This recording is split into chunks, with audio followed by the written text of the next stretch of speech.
하나님 말씀을 함께 찾아서 봉독합니다. 고린도후서 9장 1절로 5절의 말씀을 읽겠습니다.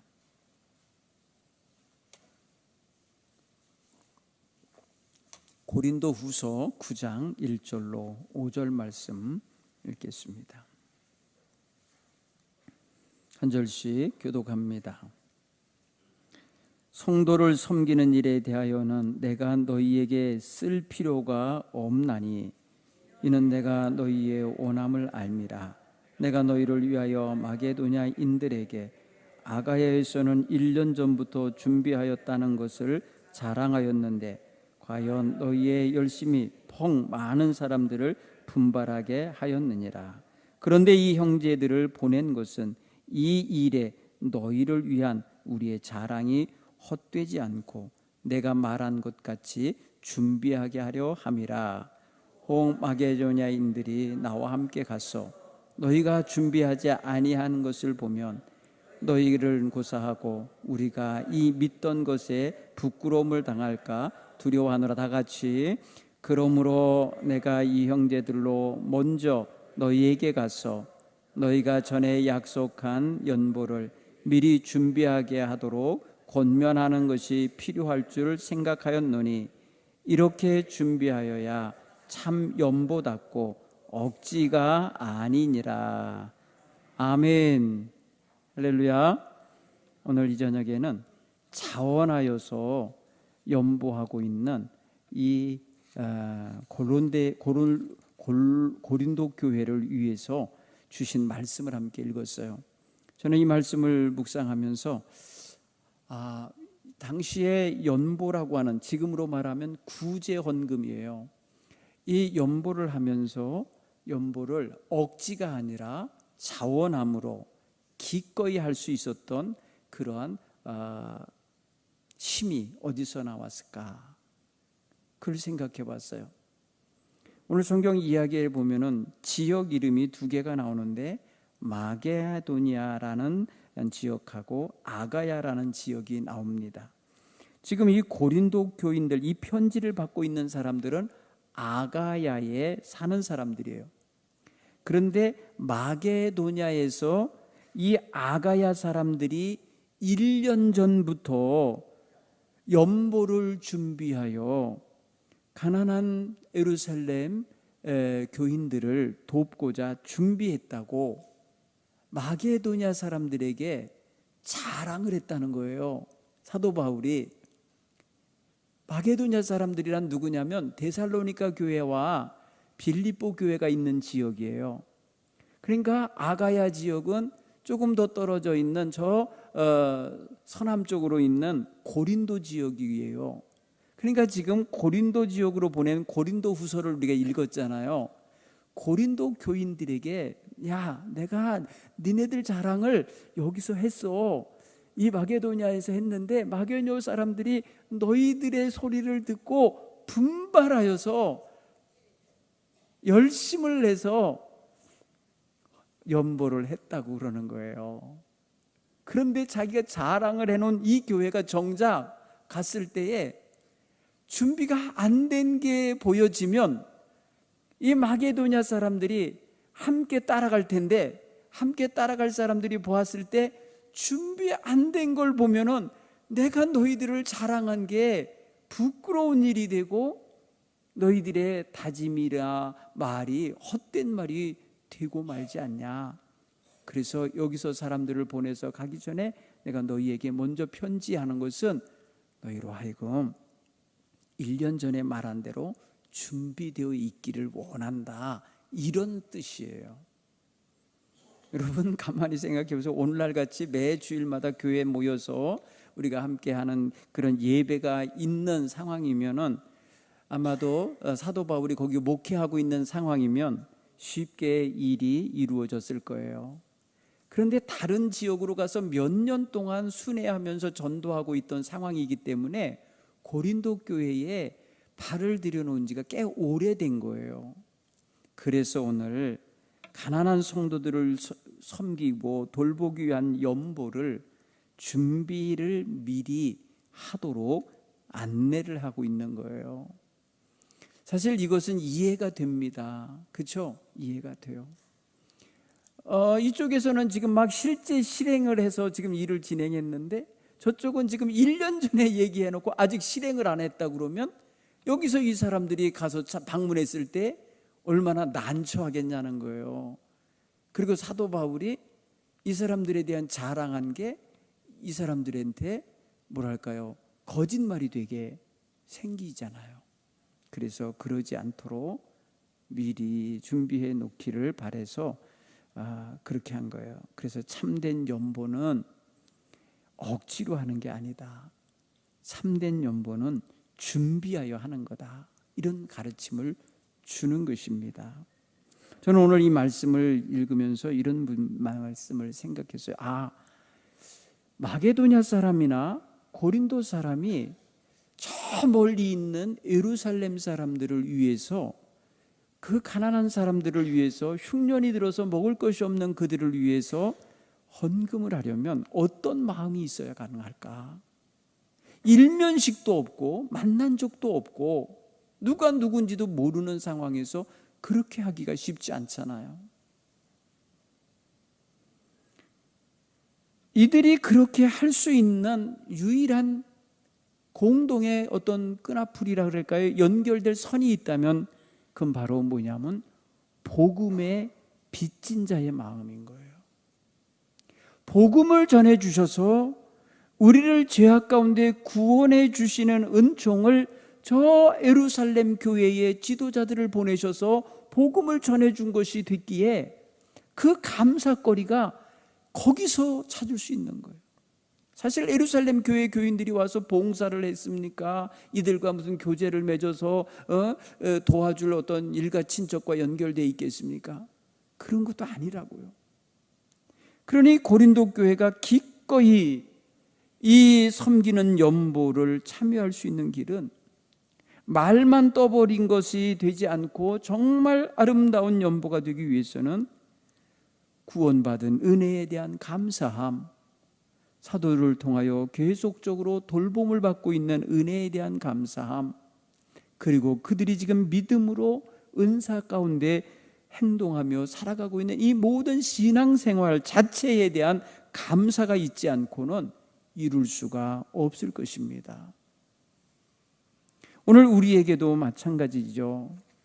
오늘 우리가 어딘가에 대해서 선교 예물을 하나님 앞에 드릴 때에는 우리가 그들을 잘 알아서 하는 것이 아니고 우리가 먼저 하나님의 복을 받은 자요 은총을 받은 자라는 사실에 감사하는 마음이 있기 때문에 그 성숙한 감사, 그 은혜로운 감사로 인해서 이렇게 난모를 사람들을 위해서 헌신의 예물을 드릴 수 있는 거죠. 우리는 주님의 구원의 은총을 받은 것이 얼마나 큰 은혜이고 얼마나 큰 감사 제목인지를 늘 마음에 새기고 사셔야 돼요. 그렇죠? 그래서 찬송가 305장에 나 같은 죄인 살리신 주 은혜 놀라와 하면서 그 나 같은 죄인을 위해서 십자가를 져주시고 나를 구원해내신 주님의 은혜에 대한 감사하는 마음을 담아서 고백하듯이 우리도 그런 고백의 마음을 가지고 선교 예물에 동참하는 거죠. 물론 여긴 선교 예물로만 국한할 수가 없어요.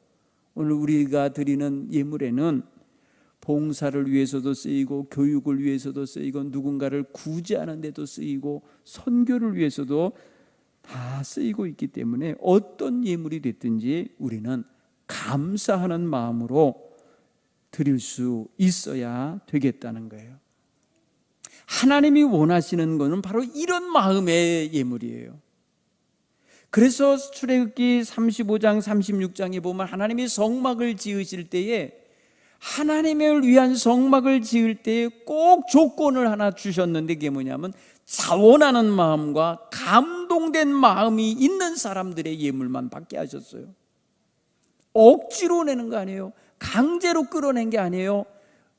의무적으로 부역하듯이 의무적으로 십시일반 나눠내게 한 게 아니에요. 하나님은 자원하는 자의 것으로 감동된 마음으로 드리는 자의 예물을 통해 거룩한 성막을 건축하게 하셨다는 걸 알 수 있어요. 하나님의 일에는 바로 이러한 예물들이 쓰여야 그게 바로 우리 성도들의 신앙 고백이 담긴 것이요, 감사의 고백이 거기에 들어있는 예물이기에 의미가 있고 가치가 있다고 믿어집니다. 우리는 누구라도 한 영혼이 더 구원받기를 원하고 한 영혼이라도 더 하나님 안에서 새 생명이 되어서 그 남은 나머지 여생이 하나님을 영화롭게 하는데 쓰여지기를 바라는 마음을 늘 가지고 그렇게 기도하며 모든 일에 참여할 수 있어야 될 줄 믿습니다. 하나님께서는 독생자도 아낌없이 내어주시면서 우리 인류의 구원의 역사를 진행하셨잖아요.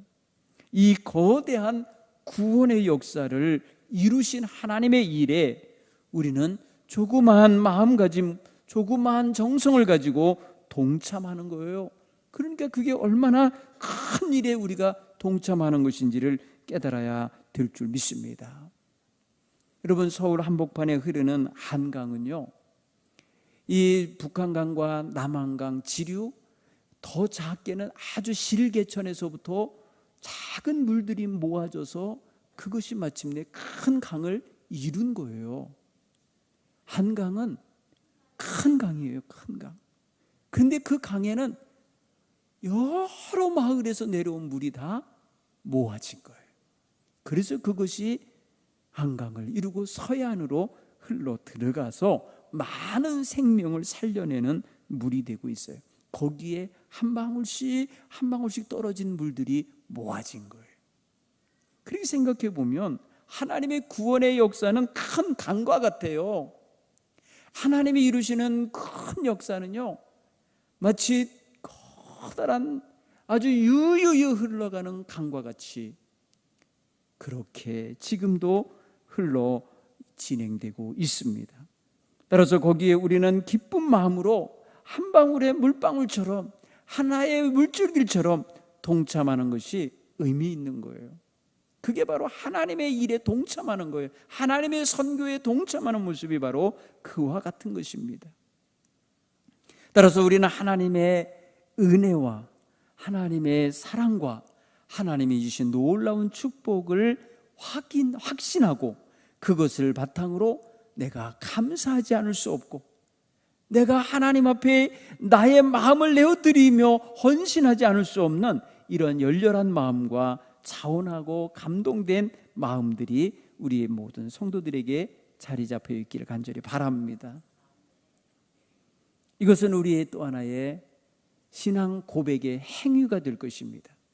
우리가 말로나 아니면 관념적으로나 이 내면으로 하나님 감사합니다라는 고백도 중요하지만 우리의 주머니에서, 우리의 곳간에서, 우리의 창고에서 하나님의 귀한 또 다른 백성들을 위하여 돌볼 수 있고 베풀 수 있는 이러한 물질을 내어준다는 행위는 사랑의 실천이에요. 우리가 아멘 하면서 마음속에 가졌던 그것이 생활 속에서 실천될 때에 그게 바로 하나님께는 놀라운 영광이 되고 기뻐하시는 일이 될 줄 믿습니다. 여러분, 궁핍한 사람들이 저 타 지역에 있어요. 얼굴도 알 수 없어요. 그 당시에는요, 뭐 오고 갈 수도 없는 먼 거리였어요. 그렇게 먼 거리에 있는 하나님의 자녀들, 그리스도 안에서 형제 자매들 된 사람들을 위해서 사랑의 연보를 모아 보낸다는 것은 굉장히 의미가 깊죠. 뜻깊은 일이죠. 네. 여러분, 우리나라가 6.25 전쟁이 벌어지고 난 다음에 정말 먹을 것이 없던 시절에 미국 연합감리교회의 여선교회에서요, 한국에 있는 전쟁 고아들, 한국에 있는 가난한 빈민들을 위해서 각 가정에서요, 분유 한 통씩 뭐 이렇게 있잖아요, 그 먹을 수 있는 그런 것들, 구제품들을 많이 모아서 보내왔어요. 옛날에 보면 여러분 많은 사람, 어린아이들까지 군복 같은 옷을 말이에요 줄여서 입었어요. 그게 바로 다 구제품으로 온 거예요, 우리나라에. 여러분, 우리나라가 얼마나 빈민국가였는지 아시죠? 6.25 이후에 여러분, 우리나라는 정말 밑바닥에 있었던 나라예요. 아주 가난한 나라였어요. 우리나라에게 희망을 주고 삶의 용기를 주고 교회에 가면 굶지 않게 해준다고 하는 소식을 듣고 교회로 몰려오게 된 그 모든 계기가 뭐냐? 저 먼 이국 땅에서 캐나다나 호주나 미국이나 유럽에서 여러분 그렇게 구제물이 들어온 거예요. 그게 다 그들이 헌금하여서 모아준 걸 가지고 온 거예요. 그래서 우리 백성들이 그 당시에 그것을 받아 먹고 굶어 죽지 않고 영양실조 걸리지 않고 살아난 거예요. 정말 우리는 빚진 자입니다. 우리나라는 빚진 자예요. 그래서 지금 유엔에서는요, 정말 빚진 자에서 최빈민국에서 지금 상위 5위, 6위라고 하는 이런 부자 나라, 트럼프가 말하는 부자 나라가 된 이유가 뭐예요? 축복이에요. 이제 베풀고 나누고 덮어주며 살아야 돼요.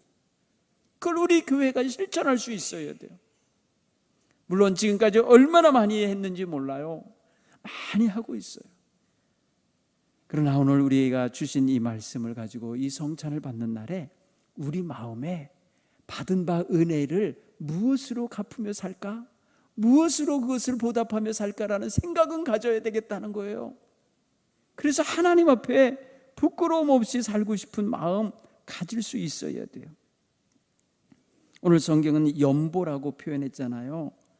연보라는 말은 요즘엔 안 써요. 저는 어려서 교회 다닐 때 어머니가 연보 가지고 가라 그러면 꼭 10원짜리 하나씩 깨끗하게 토요일 날 좀 주면요, 제가 그거를 다 빛나는 돈으로 만들어야 돼요. 더러우게 이렇게 녹슬어 있는 돈을 줄 수도 있잖아요. 그러면 가지고 모래 있는 데 가갖고 막 비벼갖고 깨끗하게 만들어서 빛나는 돈이 되게 해갖고 가요. 그런데 여러분, 그 별것 아닌 것 같은데 지금 생각해보면 너무 가난하고 힘들던 시절이잖아요. 그래서 그거밖에 드릴 수는 없었지만은 거기에 마음을 담는 의미로 다 끈 거예요. 10원짜리 5원짜리 종이돈도 있었어요. 그죠?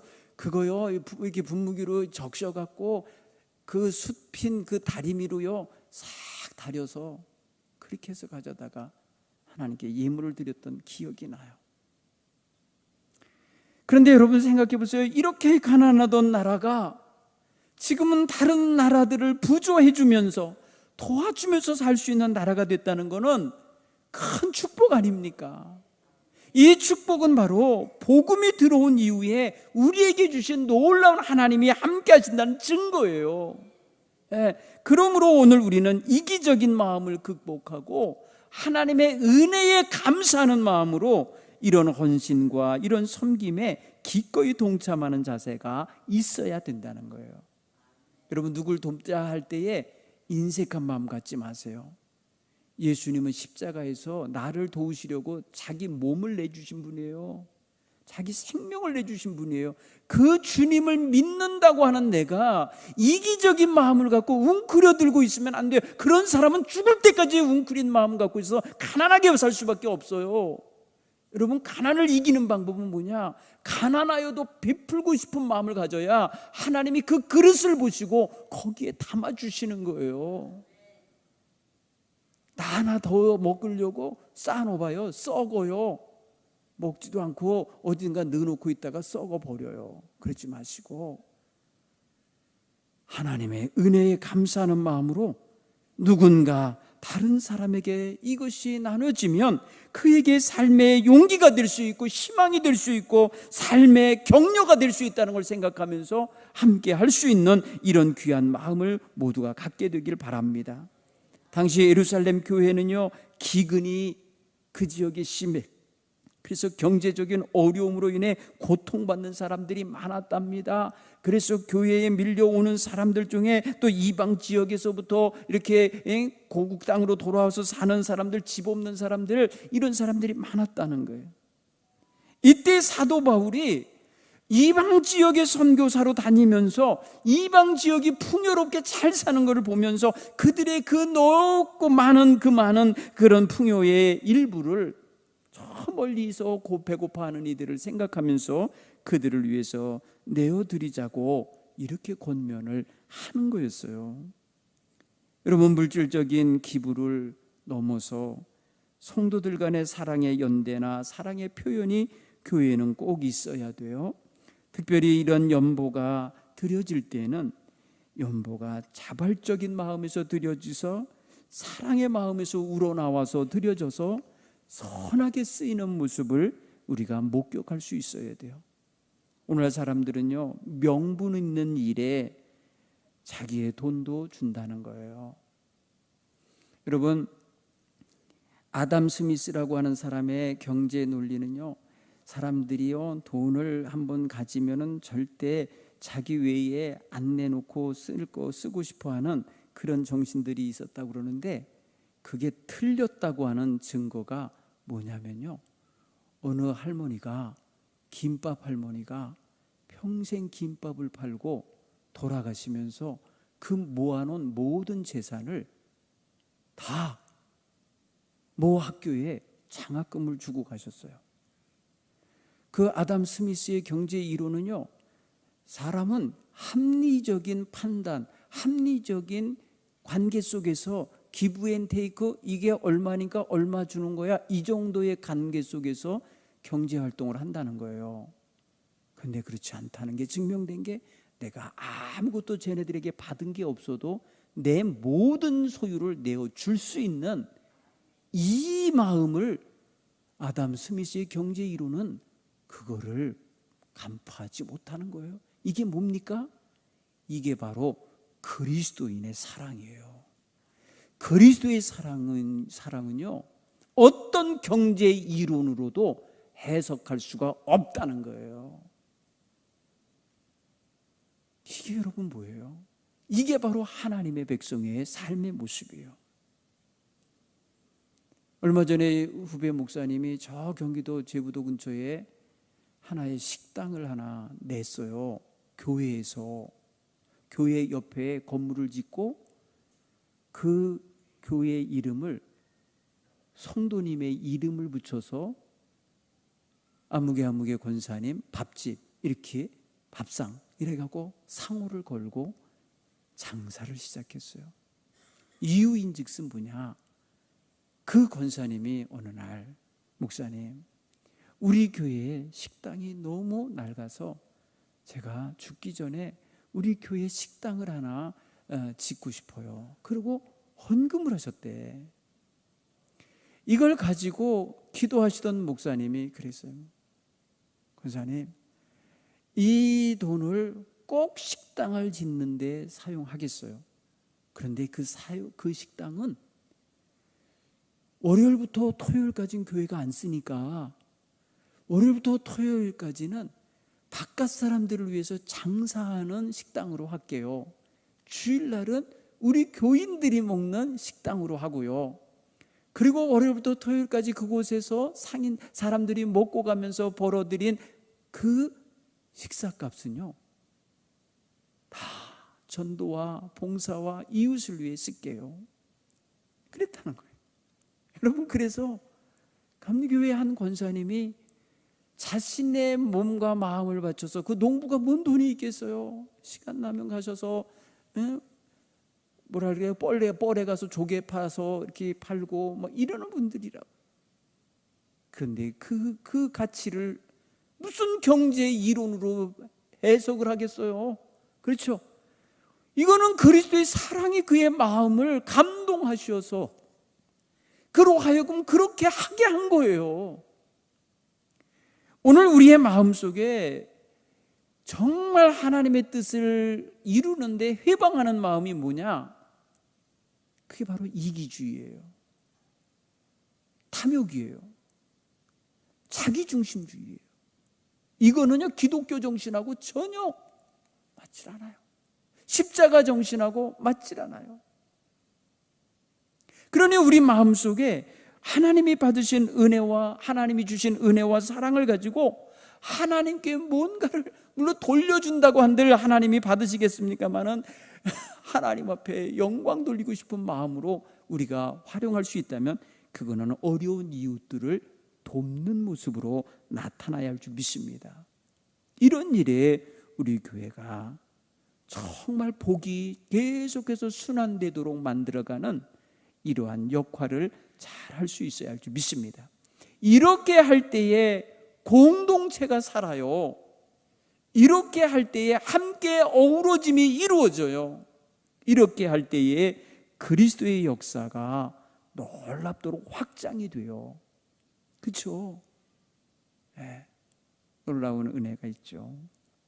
하나님의 은혜가 우리 성도님들의 삶 속에서 이러한 자원하여 감동된 마음으로 섬기는 일, 구제하는 일, 선교하는 일에 동참함으로써 나타날 수 있으면 너무나 아름답고 귀하겠다는 것입니다. 여러분, 우리는 힘겹다고, 우리의 삶이 어렵다고, 남을 도울 수 없다, 나는 다른 사람을 도울 형편이 아니다, 이렇게 생각하시면 안 돼요. 아무리 물질 만능주의가 팽배한 시대이자 할지라도, 다른 사람에 비해서 빈곤감이 느껴지는 그런 시대이지라도 우리는 그 모든 것을 극복하고 좀 더 그리스도의 참사랑을 우리의 삶 속에 담아내야 된다고요. 내가 그리스도인입니다 라고 하면 내 삶 속에서 그리스도인의 올바른 가치관이 좀 드러나서 표현되어야 되고, 그리고 하나님의 관점에서 볼 때에 잘했다 내 아들아, 잘했다 내 딸아 칭찬할 수 있도록 살아내야 되는 거잖아요. 이것이 구체적으로 우리는 사랑의 연대와 섬김과 나눔의 모습으로 표현될 때에 정말 아름답고 따뜻한 공동체가 이루어지는 것입니다. 그런 면에서 오늘 우리는 얼마를 가져야 만족하겠습니까? 라고 물을 때에 우리 자신에게 나는 없어도 괜찮아요, 지금 이대로도 괜찮아요 라고 말할 수 있는 능력이 있었으면 좋겠어요. 물론 뭔가 누군가가 백지수표를 주면서 오늘 만을 줄 것 같으면 얼마나 좋겠어요. 네. 얼마 전에 미국에서 그런 일이 있었다는 거예요. 한 대학교에 졸업식에 꼭 누군가를 초대해서 거기는 강연을 듣는데요, 뭐 인사말이나 축사를 듣는데 어느 흑인 사업가가 초대를 받았어요. 졸업식을 쫙 하는 수백 명의 학생들이 있었는데요, 그 학생들이 정말 침울한 모습도 갖고 있고 별로 즐거운 모습이 없다는 거예요. 졸업식장인데 이제 졸업을 하면 어디로 나가요? 사회로 나가야 되는 거예요. 그런데 이분이 강의를 할까요? 축사를 쫙 하다가 내가 오늘 여러분들에게 선물을 드리고 싶어서 왔습니다 하면서 거기 모두 모여있는 졸업생들에게 오늘 저는 여러분들이 4년 동안 공부하면서 은행에 진 모든 학자금 빚을 제가 다 갚아드리겠습니다. 그 졸업생 전체가 은행권에다가 학자금 대출 받아서 지은 빚이 477억 원이었다는 거예요. 전체 주고 보니까. 이분은 졸업식에 와서 10분 인사하러 온 거잖아요. 그런데 자기는 가난하기 그지없는 8대째 미국에 산다고 그래. 8대 전에 뭐냐면 노예로 끌려온 거예요.